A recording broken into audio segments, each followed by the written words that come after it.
RSG, ang daming setters sa lineup nila. Yeah, anyone can actually set here for RSG almost.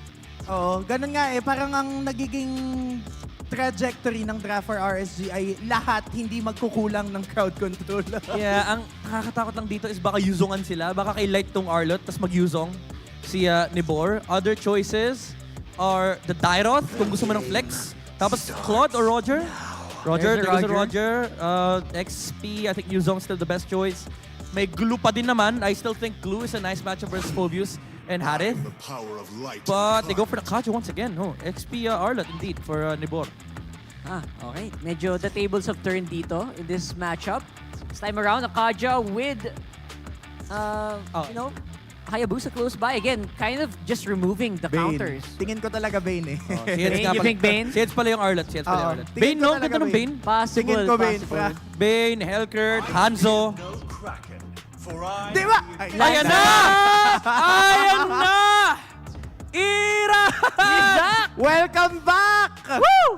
The mechanic is in the house. I would just say, okay, let me just clarify. Ano? Medyo di ako fan ng Lancelot pickup. Hey, he's bringing him to the field, I think, Phobius in general. What I've seen competitively, he can still be that nuisance, right? Now they've changed things a little bit around with him. That tweak a little bit, even with his ultimate Infernal Pursuit now here. But still, it's going to work good against this lineup, I think. It's another front line that they can utilize, especially with Light. And so far, man, Jawhead 2 has been making waves, you know, for a lot of teams. I'll call it a frontline asterisk because he's not as sustainable unless he's actively engaging. Yeah. Right? Here's a quick look at the rest of the emblem sets. It's a couple of war cries for TNC, and a majority of RSG rocking the Impure Rage. So this shows that TNC, they want to come in bursts. They want to come in and go off of their initiative, while RSG, I think they want to make these fights last a while. Look at this. See, TNC not even entertaining the idea that we're going to go in early because they need to wait for those spikes. I'm already a little worried, though, man, too, for TNC because Jushin been picked up here. Obviously, we know already, if you've been watching the competitive scene, how crazy she can be, especially early on. She got unlocked. As soon as she did. She started making waves. Oh, hold on. Top side's going to be the wave there as ZYZ will pick up a kill. They try to replicate it in the mid lane. They should be able to get an Irad, though. Couldn't find the connection. It ends up getting outplayed. And they find a couple kills on Aqua as well. I don't know, man. That was a blunder from RSG. That was not worth it at all, no matter how you slice it. They traded 3 for 1, and the one they got was a roamer. A roamer, Joseph, a roamer! Not worth right now. Not at all. Kosei, okay, he's going to be fine. Doesn't have the level 4 yet, so he's already kind of struggling here, of course, against that typical matchup you see so much, Roger and Harith. But right now, the Roger pulling through. Turtle's going to be up here. Escalera will go ahead and start it up. Light trying to get that level 4 as well. He needs that unstoppable force. Now he has it. He's good. See if they are actually able to get some control around the objective here. All right, the only real thing that RSG can hold on for going into the post-laning phase is at least Nibor didn't get beat down. Yeah. A Phobius that can't join fights, a Phobius that isn't ready just yet, is one of the saddest things you could get. Like, I played a couple of Phobia in my day. Oh! There he is right there. They're going to force the initiation. Bang! Tons of health bars will go Bang! down, but the Nether Realm plays into the beacon as Hatred will fall. Phantom Execution of the Thorn Rose, though. He's trying to pick up the kill, and finally Irad will pick it up. As 2 fall for TNC. Oh! RSG looking for more, though. Toss him over the head. Escalera could be in trouble here. Can't flap away from that. That's already a triple in the hands of Irad, and it looks like that's going to be the turtle as well. Then the mechanic gets away with the 2 up top. Kosei versus Kozin. And it's as if the first 3 for 1 did not happen at all. Joseph, Irad got away with a triple. And a sliver of health. And a turtle. And a turtle. All that. That's like someone walking up and just taking everything from you and walking away. I'll take a number 5 large for a penny. Thanks. There's a discount today, right? There's a little something for you too. What? All right. RSG, the pendulum swinging back and forth. Now the Raiders are in control. TNC looking at the items so far. Who's in again? Now it's this time TNC can start counting their blessings. Yeah. At least Kozin didn't die. At least he wasn't part of that hubbub. That's probably the comms after all that. Hey, At least Kozin didn't die, because if he did, and we saw that happening over here in the top side, that would have been even more disastrous for TNC.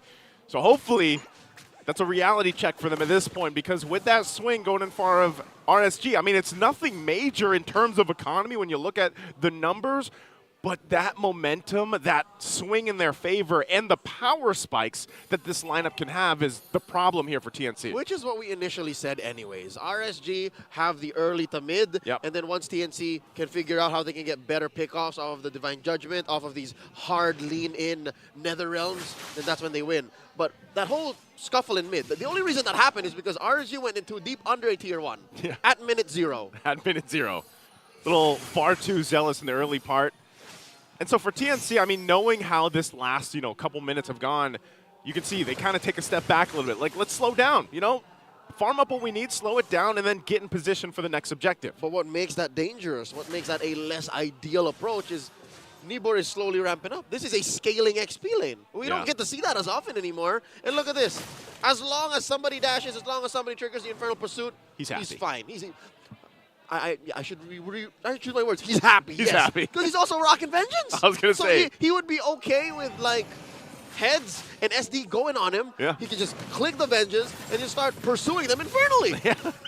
and at that point, you don't have anything of it to do but to just kind of watch the Phoveus in the airtime. And that's already an objective once again here. RSG will go ahead and secure that one. There's really, at this point for TNC, it's kind of like, how do we get into these team fights or skirmishes? How do we utilize what we have here too?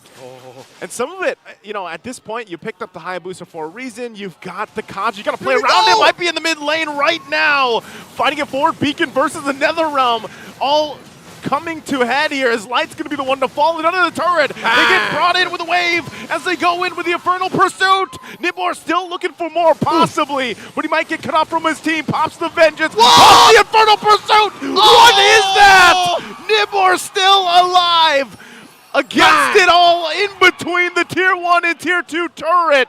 Irad, does he actually pick up the kill? No, Heads is going to be fine, but man, talk about Nibor on this Phoveus. He's like a 5-year-old hopped up on Nesquik on a trampoline. You see how much he jumped and saved himself in that last minute, that last second. Vengeance kept him alive to trigger another one, and I'd reckon there was a Brave Smite trigger there as well. There was some Brave Smite there, definitely. Unstoppable Force! Unstoppable Force, tossing up Escalera. He'll pop the Flicker. They're going to try to get him off here. Heads, though. They can't pick up the kill they're looking for, but they might stay up top. And they're still going. Kusei, Synchrovision, coming in. And the dash. And look at the back line. Aqua coming through, looking for one. Okay, Heads goes in. Final Slash finds 2, but they pop the Nether Realm already into the Beacon too, forcing them off the turret. I don't even think they want to fight here. Archie just wants the objective, and they're going to choke out nearly everything from TNC. I can smell the awkward discipline that TNC have to pull out of nowhere because they can't dash. Yeah. Like, they have to choose how they use their mobility. And it looks like we're going back into the game. All right, here we go. And luckily, it was not mid-fight. Luckily, it was not during a pivotal moment. And we have the final turtle spawning. We see Irad coming up close. And yeah, no, TNC understands the situation now. They know that what happened in the mid-game ramp-up was devastating, and we need to recalibrate, find another go. And luckily, they have the Kaja. Luckily, they have the Arlet. So big swings and fights are very much possible. I think the fact that they even just kind of clearing these waves here, I know they just use the Final Slash, but I'm not sure, like, do they not want to fight the First Lord? Would they rather kind of temper it off and wait? But I know it's going to be back up here in just a second, but RSG's going to go ahead and start up the Lord already. Lord here, approaching half health.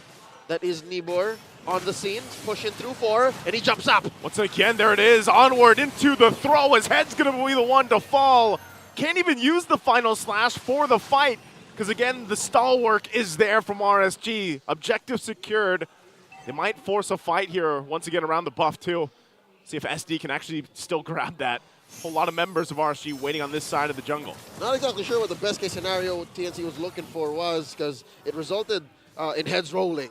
I'm pretty sure that wasn't according to plan, and I'm still wondering what the plan was, right? Exactly. Like, you're down 4K, 5K. You know that your front line isn't complete. who was the best case scenario to get hit with a Divine Judgment? Nibor alone, single-handedly, can force so much from TNC. I'd reckon it's best for TNC to just stay inside their base for now. Close that gap, and then maybe get to the 13-14 minute mark, then we can talk. That's why I was saying, I almost thought that was the plan. Like, I know they used the Final Slash to clear some of the mid waves before that Lord was taken, so I'm thinking, all right. That should have been it. TNC's like, all right, we're just going to wait, because we obviously need way more time to build up here, because, you know, even looking at the items, they're not there yet. They're not tanky enough even to deal with just Nibor over here aside from them. Yep, all the more looking at Nibor, who just picked up a casual Dreadnought armor, a War Axe, and a Thunderbelt. So he's got that 1, 2, 3, 4, 1, 2, 3, 4. You know what I mean? Like every time he just hits someone with an enhanced attack, he's just going to get all the more chunkier, which I think now TNC got the idea right. They're making themselves scarce. Yeah. They're hiding themselves from this Phoveus. They're hiding themselves from RSG because they know that RSG wants to go hunting. Man, it's just, again, the Jawhead's doing such a great job too here. It's just, the Unstoppable Force with the Injector alone is just, it's like an Edith. You know, it might be a little more finesse to use it if you want to land on the right target, but plays. Yeah, it's pretty much, you know, we've seen it time and time again in the hands of Light here, doing amazing things for these, starting these team fights up. Yep, if you'll throw back to as early as 2021, right? Yeah, Season 2021. 7, Season 8, he would play the Jawhead like a madman. Yeah. But now it seems a little nostalgic as we reminisce on older days in 2024. 10 minutes and 45 seconds in. I'd say TNC's doing the right thing, right? Stay inside your base, maybe get onto buffs that you can. Yeah. What little of the jungle and the waves that RSG will allow for you to get. But I can see how maybe frustration will start building. You know, like you're impatient and you're playing a Kaja. You want to find kills. Your whole job is to get the pick off, right? But even, let's say you get the pick off, who is it most likely going to be? Probably Nibor. Like, he's going to be the frontline guy for the most part, and maybe Light. But even if you get the Divine Judgment on the right target, does TNC have enough in the tank to get the kill and then turn things over? Which all the more allows for us to peek into the psyche of RSG. Joseph, you see how none of them picked up Purify? None of them. They don't. So all of them have this confidence and trust that you're not gonna catch me. Yeah. We're gonna pick fights better than you, and you're not gonna catch me. We're gonna be on the. This is all in aggression. And now they're going straight for the Lord. TNC now, I think this is what we were looking for about 2 minutes ago. Not to touch it at all. Yeah, and I think RSG, again, knowing that TNC's kind of on the fence of should they actually contest or not, RSG is known to punish. I mean, look at this massive gold lead that they've gotten themselves now at this point. And so for TNC, you know, it's literally bringing a water gun to this gunfight here. If they actually try to contest this, I don't think there's any business dealing with it. So it looks like that's going to happen as RSG takes this Lord, secures up here. And so for TNC, it's buckling down at this point, you know, hoping that, all right, can we withstand this eventual push from the Lord? You can see them, you know, SD is going to go up top, try to push in some of that wave a little bit, put some pressure somewhere. But I don't think even that is really going to prep them up for that forced siege coming out from RSG. The forced raiders, you know, the raiders coming in the base. That's what they're so good at. They're going to pillage. Yep. They're going to raid and pillage. They got Ragnar Lothbrok over there. That they do. I don't know which one it is, but they all are. There's a couple, like there's the Vikings and the last game. Regardless, 13 minutes in, and I would wager we're losing at least 1 or 2 inhibitors. Yeah. But luckily, TNC has good wave clear. I'm going to choose my words here, Joseph. Good. Because all they need is hatred to Ghost Bursters in, and then they win the fight from there. I don't know, man. They could lose right here and now. They could definitely lose. You're going to lose that mid-base turret. RSG now setting their sights on the top. Might be going for a fully exposed base here. Nibor also picks up the winner's crown. They might want to force this fight here. They're going to try to clear out the Lord, even though it takes a couple shots, and now, once again, winner's crown's actually going to be popped quite early. Mid-air. A little bit of a distraction, too. Half health on the base.